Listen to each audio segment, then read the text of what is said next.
श्री रामचरितमानस मुख्यतः भक्ति का ग्रंथ है, इसलिए उसमें भगवान की लीला के साथ अनेक भक्तों के चरित्र भी वर्णित हैं। श्री राम वाल्मीकि मिलन प्रसंग में प्रभु के निवास के लिए 14 भवनों का वर्णन ऋषि जी ने किया है और उस वर्णन के ब्याज से उतने ही प्रकार के भक्तों की ओर संकेत किया है जो रामायण में मिलते हैं। दर्शन के लिए किसी के लोचन लालची है तो कोई गुण श्रवण से तृप्त नहीं होता, कोई चातक के नाई रूप का प्रेमी है तो कोई बाल चरित प्रत्यक्ष करने का लोभी। किसी ने शरणागति और आत्मसमर्पण को जीवन का परम ध्येय मानकर भक्त का पद प्राप्त किया और कोई प्रभु को अपना सर्वस्व मानकर भक्त पंक्ति में जा बैठा। गीता में जो भक्त श्रेणी वर्णित है उसका अक्षरशः अनुवाद करके गोस्वामी जी ने उसको स्वीकार किया है। साथ ही गोतोक्त चारों श्रेणियों से ऊपर एक भक्त को उन्होंने स्थान दिया है। वे भक्त हैं राजा दशरथ। इनके वर्णन में कवि की कल्पना निखर उठी है। परंतु एक भक्त जिसे स्वयं भगवान के श्रीमुख से प्रशंसा मिली वह और भी विलक्षण है। इतना ही नहीं, प्रेम की अवस्था से उसके लिए मर्यादा का उल्लंघन भी मर्यादा पुरुषोत्तम ने निसंकोच कर दिया। कहना न होगा वह भक्त है सबरी। सबरी की भक्ति का प्रभु पर क्या और कैसा प्रभाव पड़ा यही यहाँ बताया जाता है। श्री राम अनुज सहित सीता जी की खोज में जंगल में भटक रहे हैं, परंतु वहाँ लीला अनुसार विलाप करते हुए भी आप अपने भक्तों को नहीं भूलते। उनके आश्रमों पर स्वयं जा जाकर दर्शन देते हैं। अवश्य ही प्रतिज्ञा अनुसार गांव, नगर या किसी घर नहीं जाते। सुग्रीव और विभीषण की राजधानी में इसी कारण नहीं पधारे, परंतु सबरी की कुटिया को आश्रम तुल्य मानकर उसके यहाँ पधारे। सबरी के न तो कोई शिष्य थे, न वहाँ और कोई भक्त मंडली ही थी और वह किसी मंदिर आदि में रहती हो, ऐसा भी कोई संकेत कवि ने वहाँ नहीं किया है। वह स्वयं अपने स्थान को गृह कहती है, फिर भी प्रभु के चरण वहाँ पधारे। सबरी ने दर्शन किया, पाद्य आसन और नैवेद्य से सत्कार किया। उसकी सेवा प्रभु ने प्रसन्नता से स्वीकार की। इतनी ही बात नहीं, बल्कि उसके दिए कंद मूल फल खाए, बारंबार खाए। महाभारत में लिखा है कि भोजन करते समय भोजन की प्रशंसा नहीं करनी चाहिए। शास्त्र आज्ञा में हेतु जानने पर बल नहीं दिया जाता। कारण कुछ भी हो, नियम यही है, भोजन करते उसकी प्रशंसा तो करने ही नहीं, मौन भी रहना होता है। विशेषकर प्रभु के लिए तो यह पालनीय था ही, क्योंकि वे ठहरे तापस वेश विशेष उदासी। जैसे ग्राम नगर में जाना उनके लिए निश्चित था, वैसे ही भोजन की सराहना भी निश्चित थी, परंतु प्रभु ने इस नियम का भी उल्लंघन किया। इसके पश्चात सबरी को स्तुति करने का अवसर आया।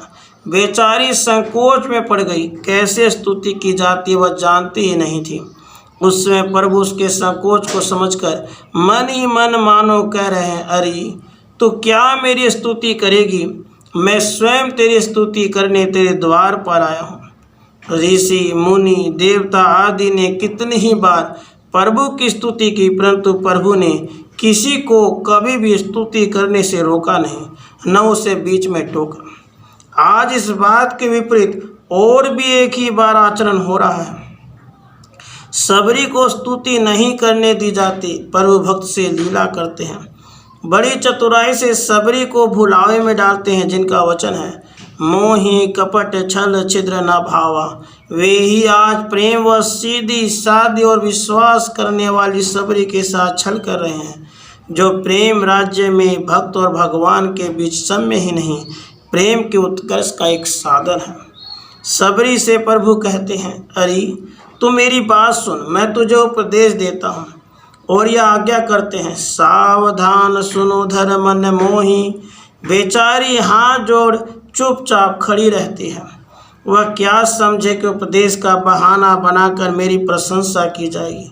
यदि उसको यह संदेह भी कहीं हो जाता तो प्रभु उसकी प्रशंसा करेंगे तो उसकी क्या दशा होती है, कल्पना का विषय है।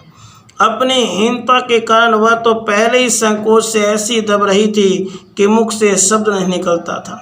वह तो आंख कान बंद करके एक कोने में पड़ जाती थी, परंतु वह तो धोखे में आ गई और प्रभु की चाल वहाँ चल गई।